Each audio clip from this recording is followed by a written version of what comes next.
अस्सलाम वालेकुम एवरीवन। आज की क्लास में हम डिस्कस करेंगे अबाउट द प्लाज्मा सेल डिस्क्रेशियास के बारे में जो है वो डिस्कस करेंगे। सबसे पहले आपने एक चीज इसमें याद रखनी है। प्लाज्मा सेल डिस्क्रेशियास क्या होती है? It's a group of disorders होती हैं जिनके अंदर जो प्लाज्मा सेल्स होती हैं उनकी प्रोलिफरेशन जो है वो ज्यादा हो जाती है। एक आपने चीज याद रखनी है कि जो प्लाज्मा सेल्स हैं उनकी एक्सेसिव प्रोलिफरेशन होने की वजह से क्या होता है, ये प्लाज्मा सेल बहुत ज्यादा हो जाती है। और ये प्लाज्मा सेल क्या प्रोड्यूस करती हैं? मोनो इम्यूनोग्लोबिन्स प्रोड्यूस करती हैं। लेकिन इस कंडीशन के अंदर जो प्लाज्मा सेल्स होती हैं, आपने याद रखना है, ये अबनॉर्मल सेल्स होती हैं। अबनॉर्मल सेल्स होती हैं और जिसकी वजह से ये एक सिंगल टाइप जो होती है, सिंगल टाइप की इम्यूनोग्लोबिन जो है वो प्रोड्यूस करेंगे। ठीक है, सिंगल इसको हम जो ये सिंगल टाइप की इम्यूनोग्लोबिन प्रोड्यूस करेंगे, इस कंडीशन को हम कहेंगे मोनोक्लोनल, के एक ही टाइप की जो है वो एंटीबॉडी प्रोड्यूस कर रहे हैं, इम्यूनोग्लोबिन प्रोड्यूस कर रहे हैं। और उस इम्यूनोग्लोबिन जो प्रोड्यूस कर रहे होते हैं उसको हम पैरा प्रोटीन भी कहते हैं। और ये मोस्ट कॉमनली प्लाज्मा सेल डिस्क्रेजिया जो है ये ओल्डर पीपल के अंदर जो है, जो ओल्ड लोग होती हैं उनके अंदर ये जो है वो देखी जाती है। और इसके अंदर सबसे पहले डायग्नोज जितने भी प्लाज्मा सेल डिस्क्रेजिया या प्लाज्मा सेल की एबनॉर्मेलिटीज हैं, वो जो है उनकी डायग्नोस के लिए हम सीरम प्रोटीन इलेक्ट्रोफोरेसिस भी करती हैं। क्या करती हैं? SPEP। ठीक है, सीरम प्रोटीन इलेक्ट्रोफोरेसिस। उसके ऊपर हम क्या देखते हैं? एम स्पाइक देखते हैं। एम स्पाइक का मतलब है कि हम बॉडी के अंदर डिफरेंट इम्यूनोग्लोबिन्स का और उसके अलावा जो इम्यूनोग्लोबिन की चेन्स होती हैं उनके लेवल देखते हैं। लेकिन हमारे पास जो गैमा चेन होती है उसका लेवल बहुत ज्यादा बढ़ जाता है। ठीक है, तो इसका मतलब है कि हमारे पास ये एम स्पाइक होती है जो प्लाज्मा सेल डिस्क्रेजियास के अंदर होती है। इसके अलावा सीरम और यूरिन इम्यूनो फिक्सेशन हम करती हैं जो कि कंफर्म करती है मोनोक्लोनल इम्यूनोग्लोबिन, जो कि एक टाइप की जो है इम्यूनोग्लोबिन होती है, वो प्लाज्मा सेल डिस्क्रेजिया में हम उसको आइडेंटिफाई कर सकती हैं serum and urine immuno fixation के थ्रू। इसके अलावा फ्री लाइट चेन ऐसे भी कर सकती हैं। और यूरिन इलेक्ट्रोफोरेसिस के ऊपर जो है वो लाइट चेन डिटेक्ट करती हैं। लाइक जो इम्यूनोग्लोबिन होती हैं उसकी दो दो चेन्स होती हैं। आपने याद रखना है, IgG जो एंटीबॉडी होती है इसकी दो चेन्स होती हैं। एक होती है लाइट चेन, ये इसका स्ट्रक्चर है, और एक होती है इसकी हैवी चेन। तो यूरिन इलेक्ट्रोफोरेसिस अगर हम करते हैं, यूरिन के अंदर हम प्रोटीन को देखते हैं, इम्यूनोग्लोबिन्स को देखते हैं, तो उसके अंदर हमें जो है ये जो लाइट चेन है ये इसको क्या करेंगे, इसको डिटेक्ट कर सकती हैं। तो इससे हमें पता चलता है कि जो है वो पेशेंट को प्लाज्मा सेल अबनॉर्मलिटीज है। Bone marrow biopsy is a definitive diagnose. MCQs में आपसे पूछा जा सकता है कि कौन सा टेस्ट जो है वो हम डेफिनेटिव डायग्नोस में करते हैं प्लाज्मा सेल डिस्क्रेजियस में, बोन मैरो बायोप्सी। ये बहुत इंपॉर्टेंट MCQs आपने याद रखना है। ठीक है, MCQs है कि बोन मैरो बायोप्सी जो है वो हम इसमें करते हैं। और पेरिफेरल ब्लड स्मीयर के अंदर रोलेक्स फॉर्मेशन होती है। रोलेक्स फॉर्मेशन क्या होता है? देखें, जब भी प्लाज्मा सेल प्रॉब्लम होती है, प्लाज्मा सेल डिस्क्रेचियास होती हैं, ठीक है, इसके अंदर क्या प्रॉब्लम होती है, इसमें इम्यूनोग्लोबिन जो है वो बढ़ जाती हैं। इम्यूनोग्लोबिन IgG जो है वो बढ़ जाती हैं। तो ये क्या करती हैं, ये IgG फॉर एग्जाम्पल ये इम्यूनोग्लोबिन है, तो ये अपने साथ इस तरह ये इसके जो है वो होती हैं, हैंड्स होती हैं, तो ये क्या करती है, ये RBC को इस तरह साथ में अटैच कर लेती है, जिसकी वजह से RBC जो है इम्यूनोग्लोबिन ज्यादा प्रोड्यूस होने की वजह से RBC जो है इस तरह एक दूसरे के ऊपर इस तरह स्टैक कर जाती हैं, एक दूसरे के ऊपर जो है वो स्टैकिंग हो जाती है, मींस के इकट्ठे हो जाती हैं। इस कंडीशन को हम क्या कहते हैं? रोलेक्स फॉर्मेशन कहते हैं। RBC stack like a poker chips due to increase the serum protein होने की वजह से जो है ये क्या करती हैं? रोलेक्स फॉर्मेशन होती है। इस पिक्चर में आप देख सकते हैं कि ये रोलेक्स फॉर्मेशन है। ठीक है, इस पिक्चर में जो है वो एक दूसरे के ऊपर RBC जो है वो स्टैक हुई है। ठीक है, नेक्स्ट हम डिस्कस करेंगे जो हमारा फर्स्ट टाइप है प्लाज्मा सेल डिस्क्रेजिया या प्लाज्मा सेल अबनॉर्मलिटी की, वो है हमारे पास मल्टीपल माइलोमा। इट्स इसके अंदर आपने जो चीजें याद रखनी है, first of all malignant plasma cell disorders होता है, प्लाज्मा सेल के अंदर अबनॉर्मलिटी होती है और अनकंट्रोल्ड प्रोलिफरेशन होती है प्लाज्मा सेल की। और प्लाज्मा सेल हमें पता है क्या प्रोड्यूस करती हैं? इम्यूनोग्लोबिन्स प्रोड्यूस करती हैं, जिससे ओवर प्रोडक्शन होती है इम्यूनोग्लोबिन्स की। और वो कौन सी होती है? सबसे ज्यादा मल्टीपल माइलोमा के अंदर IgG होती है। ये MCQs आपको फिंगर टिप्स पे याद हो कि मल्टीपल माइलोमा में इम्यूनोग्लोबिन जी जो होती है ये मोस्ट कॉमनली ओवर प्रोड्यूस होती है। कौन सी प्रोड्यूस होती है? इम्यूनोग्लोबिन जी, ये बहुत ज्यादा एक्सेसिव प्रोड्यूस होती है। इसके बाद IgA भी होती है और लाइट चेन भी होती है। अब ये हैवी प्रोडक्शन ऑफ इम्यूनोग्लोबिन की प्रोडक्शन क्या करती है, ये हमारी बॉडी के अंदर जो प्लाज्मा सेल है ये साइटोकाइंस को रिलीज करवाती हैं। ये इम्यूनोग्लोबिन से जो है वो क्या करती हैं? साइटोकाइंस को रिलीज करवाती हैं। कौन से साइटोकाइंस होती हैं?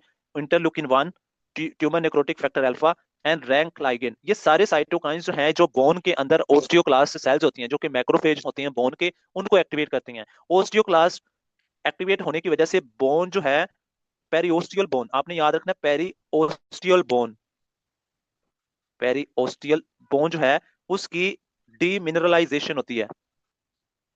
डीमिनरलाइजेशन का मतलब है कि लाइक हमारी बोन जो है इसकी तीन कवरिंग होती है। जो सबसे आउटर कवरिंग होती है उसके नीचे जो बोन होती है ना उसकी डीमिनरलाइजेशन होती है। और वहां पे डीमिनरलाइजेशन जो है वो नॉर्मली अगर आपको आप देखें तो हमारी बोन जो है वो दो चीजों से बनी होती है, कैल्शियम प्लस फास्फेट। ठीक है, किससे बनी होती है? कैल्शियम और फास्फेट से बनी होती है। तो जब ये डीमिनरलाइजेशन होगी सब पेरियोस्टियल एरिया, तो यहाँ से जो है वो कैल्शियम रिलीज होगी।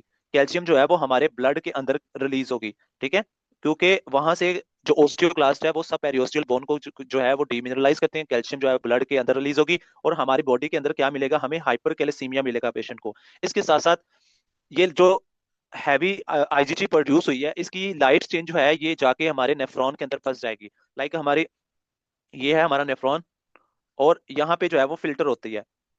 ठीक है, ये इम्यूनोग्लोबिन जो होती है आईजीजी, ये इसकी लाइट चेन यहाँ से फिल्टर होती है नेफ्रॉन से। जब ये फिल्टर होती है तो ये जाके हमारे नेफ्रॉन के अंदर जो ट्यूब्यूल्स होती हैं, proximal convoluted tubules, descending limb of Henle, ascending limb of Henle और डिस्टल कन्वोलेटेड ट्यूब्यूल, तो इसको क्या करती है? यहाँ पे ऑब्स्ट्रक्शन काज करती है।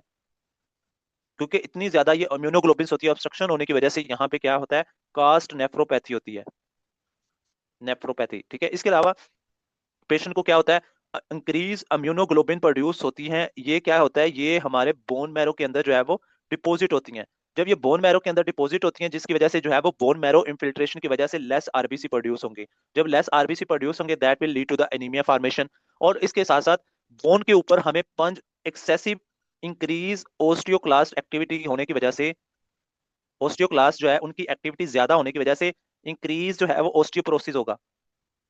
मीन्स के वहां पे डीमिनरलाइजेशन ज्यादा होगी जिसकी वजह से हमें बोन के ऊपर पंच्ड आउट लीजन मिलेंगे या लेटिक लीजन मिलेंगे। इसके साथ साथ हमारी जो बैक बोन होती है, जो वर्टिब्रा होता है, वो क्या होता है? वो भी वीक हो जाता है, बैक पेन होगी और पैथोलॉजिकल फ्रैक्चर पेशेंट को ज्यादा होती हैं। तो ये आपने फीचर याद रखनी है जब भी किसी क्वेश्चन के अंदर आपको हाइपरकैलेसीमिया, रेनल इंसुफिशियंसी, एनीमिया और बोन लीजन की बात हो, that is a multiple myeloma due to excessive production of the immunoglobulin, जो कि आईजीजी होती है। ये क्या करती है? ये हमारी बॉडी के अंदर हमारी किडनी को डैमेज करती है, कास्ट नेफ्रोपैथी काज करती है, बोन मैरो इन्फिल्ट्रेशन होने की वजह से जो है वो एनीमिया होता है, और इसके अलावा हाइपरकैलेसीमिया होता है। और इस हाइपरकैलेसीमिया से भी हमारे रेनल इंसुफिशियंसी हो सकती है। हमारा जो हाइपरकैलेसीमिया से भी हमारी जो है वो किडनी डैमेज होती है। ठीक है, क्योंकि हाइपरकैलेसीमिया हमारी किडनी के अंदर अगर प्रेसिपिटेट कर जाए तो ये कैल्शियम स्टोन बनाएगा और उससे भी जो है वो हमारा किडनी जो नेफ्रॉन है वो डैमेज हो सकती हैं। इसकी कॉम्प्लिकेशन की अगर हम बात करें तो देखिए नॉर्मली जो इम्यूनोग्लोबिन्स हैं वो इसमें प्रोड्यूस नहीं होती बल्कि इसमें अबनॉर्मल प्रोड्यूस होती हैं।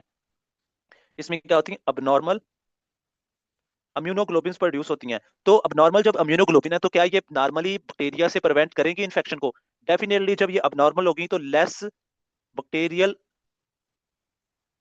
जो है वो प्रिवेंशन होगी, लाइक इन्फेक्शन जो है वो लेस प्रिवेंशन होगी, जिसकी वजह से इस पेशेंट के अंदर बैक्टीरियल इन्फेक्शन बढ़ जाएगा। इसीलिए पेशेंट को रिकरेंट इन्फेक्शन होता है। ठीक है, अबनॉर्मल इम्यूनोग्लोबिन्स की वजह से पेशेंट को रिकरेंट इन्फेक्शन होता है। और एक्सेसिव इंक्रीज अबनॉर्मल जो इम्यूनोग्लोबिन्स होती हैं, ये इनकी जो लाइट चेन होती है, ये लाइट चेन क्या होती है? हमारे इतनी एक्सेसिव प्रोड्यूस होती है बॉडी के अंदर कि ये मल्टीपल ऑर्गन्स के अंदर डिपॉजिट होती है।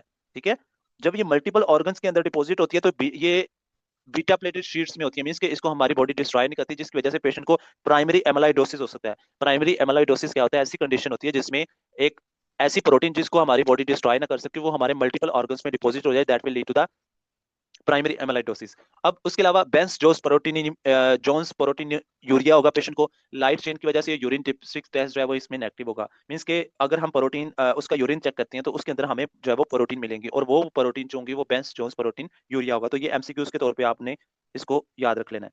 ठीक है, ये एमसीक्यूज में आपसे पूछा जा सकता है। अब इसके अंदर इसके डायग्नोस के लिए हम क्या करते हैं? सबसे पहले हम सीरम प्रोटीन और यूरिन प्रोटीन इलेक्ट्रोफोरेसिस करती हैं, उसके ऊपर हमें एम स्पाइक मिलती है। तो आप देख सकते हैं कि एम स्पाइक जो है, ये जस्ट याद रखें एम स्पाइक की जब भी बात आए तो वो मल्टीपल माइलोमा के बारे में बात कर रहा होता है। ठीक है, मल्टीपल माइलोमा के बारे में जो है वो बात हो रही होती है। अब नेक्स्ट जो है डेफिनेटिव डायग्नोस जो हमने डिस्कस किया था, वो definitive diagnose bone marrow biopsy होता है। क्या होता है? Bone marrow biopsy. और बोन मैरो बायोप्सी के ऊपर हमें क्या चीज नजर आती है? More than 10% plasma cell is a definitive diagnose of multiple myeloma. ठीक है, क्या है? More than 10% monoclonal clonal plasma cell अगर हमें मिलते हैं, that is a definitive diagnose of multiple myeloma. ये भी एमसीक्यूज में आपने इसमें याद रखना है। और इसके अलावा बायोप्सी जब हम करते हैं तो हमें क्लॉक फेस क्रोमाटिन और आईजीजी इंक्लूजन बॉडी मिलती है। तो इसमें इस पिक्चर के अंदर आप देख सकते हैं clock face chromatin.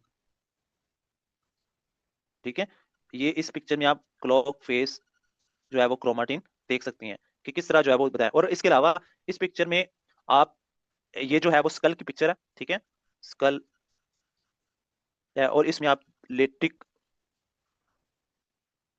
Bone lesions जो हैं वो देख सकते हैं इसमें। ये लाइक ये आपको डिप्रेशन सा नजर आ रहा है ना ब्लैक ब्लैक से, तो ये लेटिक बोन लीजन है जो कि मल्टीपल माइलोमा में पेशेंट को होते हैं। ठीक है, any question from the multiple myeloma?